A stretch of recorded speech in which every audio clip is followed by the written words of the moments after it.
Welcome back to the channel. In this video, we shall continue our discussion on electric current and its chemical effects. This is the part 2 of the chapter 16, electric current and its chemical effects. So far, we have discussed that when metal rods, that is electrodes, are dipped in dilute sulfuric acid or any electrolyte, then chemical reactions take place, and these chemical reactions cause electrons to flow in the wire, which causes the current, which is the source of current. Means that chemical reactions are able to produce current. Now, here we'll study the reverse. That is, if chemical changes can cause current, current can also produce chemical changes. And this was studied by Michael Faraday, a well-known British physicist, and he showed that chemical changes take place when electric current is passed through ionic solution. And this effect of current is known as chemical effect of current. So what is the chemical effect? The first effect is electrolysis. Electro means due to electricity, lysis means to break. So under the effect of current, if the ionic substance breaks into ions, then we call it electrolysis. For example, in this activity, here it is shown the electrolysis of water. So by using electricity, water can be broken down into its two gases, that is hydrogen and oxygen. Here we have graphite rods, and these graphite rods could be pencils which contain graphite as the lead, and they are connected with batteries. One of the rod which is connected to the positive terminal is anode, and which is connected to the negative terminal is cathode. And when these rods are dipped in water, we can see the bubbles formed, and oxygen goes to the positive electrode and hydrogen goes to the negative electrode, and we can collect these gases and we can test this. I have given a link of video which shows this experiment in the description box. You can go to that channel and see that video on the experiment, which the experiment shows electrolysis of water. So here we can see that current is causing the breaking down of the ions of breaking down of water into its constituent ions, and then these ions are produced in the form of gases. So this is again a chemical effect of current. So here all this is explained. The oxygen bubbles are formed at the anode, which is the positive terminal, and hydrogen bubbles are formed at the cathode, which are the negative terminal. Now, why oxygen at anode and why hydrogen at cathode? Now, if you see their ionic structure, then hydrogen ions so formed. Hydrogen ions are H positive ions and oxygen ions are O negative ions. So, positive ions are attracted towards the negative terminal and negative ions are attracted towards the positive terminal. Therefore, the hydrogen bubbles, they are released, are formed on the electrode, that is cathode, which is attached to the negative terminal, whereas the oxygen, which is negatively charged, oxygen ions, which are oxide ions, which are negatively charged, they are released at the positive terminal, that is the anode. So I hope this is helpful for you. So if we see the reaction of electrolysis of water, we have water breaking into hydrogen gas and oxygen gas due to current, and we can see that hydrogen bubbles, they are produced on the cathode, whereas the oxygen bubbles, they are produced at the anode or the positively charged electrode. Now, the chemical reactions taking place in a solution, they depend on two things. First is the nature of electrodes. It means what kind of metal is used in making the electrodes, whether the metal is more reactive or less reactive. And the second thing is what is the nature and concentration of solution. Nature means whether the solution is a weak electrolyte or a strong electrolyte. And the second thing, if it is an electrolyte, how much ions do it contain? So all the electrolytes are solutions in water. So is that solution contain more solute or less solute? So that also determines the reaction taking place in the solution. Now, when the reaction takes place, what are the effects? The effects could be metal may get deposited on electrode surface. This we are going to study in detail in electroplating. Second is gaseous bubble may get formed near electrode. This is just we noticed in electrolysis of water that gaseous bubbles are formed on both the electrodes. Then change of color of solution may take place due to dissolution of different ions. So what kind of ions were there earlier and which ions have now come to the solution that can cause change in the color of solution. Now, where do we use this process of chemical effect of current? Where do we find this application of chemical effect of current, that is electrolysis? We use in extraction of metals from ore. We know that when the pure metal is to be extracted, we use the process of electrolysis, and metal like aluminium, sodium, potassium can be extracted from their ore by this method.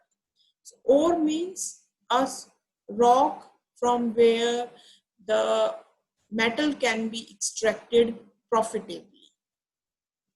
So ore is a mixture of metal with many other salts such that from this substance metal can be extracted profitably.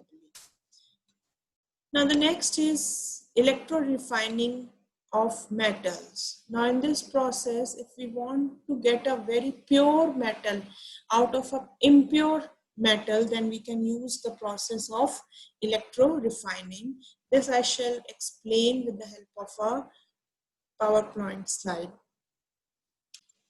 Now in the process of electrolytic refining, we use the impure metal rod as anode. Suppose this is the copper rod from which we want to extract only copper and all other things should be left behind.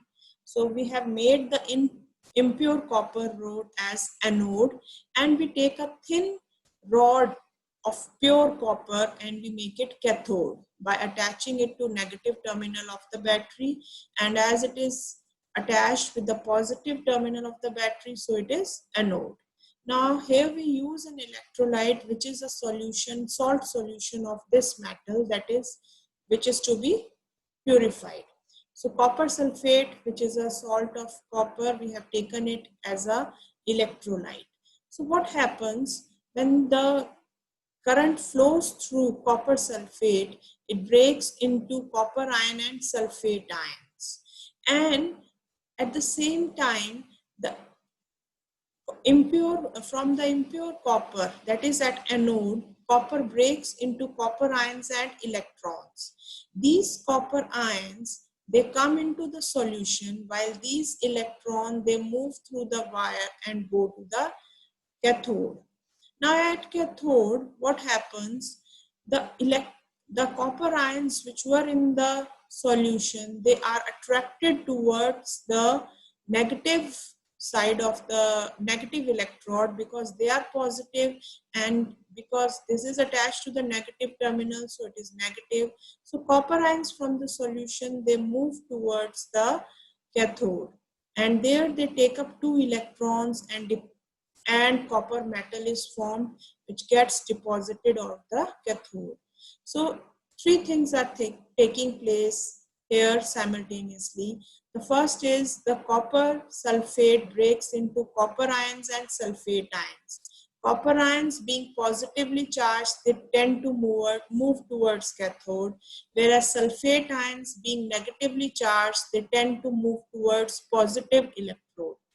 Now here, as it is getting electrons through the outer circuit, so if these electrons become available to the copper ions, and after taking copper ions, the copper ion change into copper atom. These atoms get deposited here.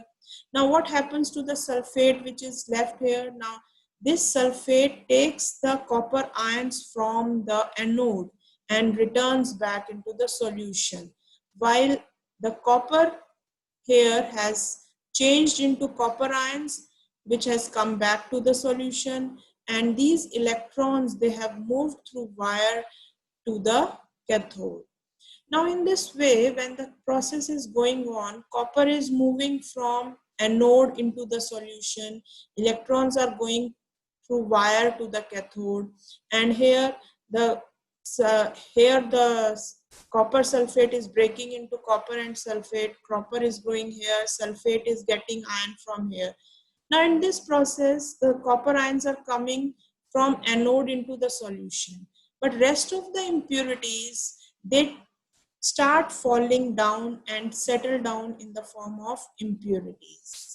So in this way, as this process will keep on going, we'll see that the anode goes on becoming thinner and thinner, while the cathode goes on becoming thicker and thicker because of the deposition of the pure metal.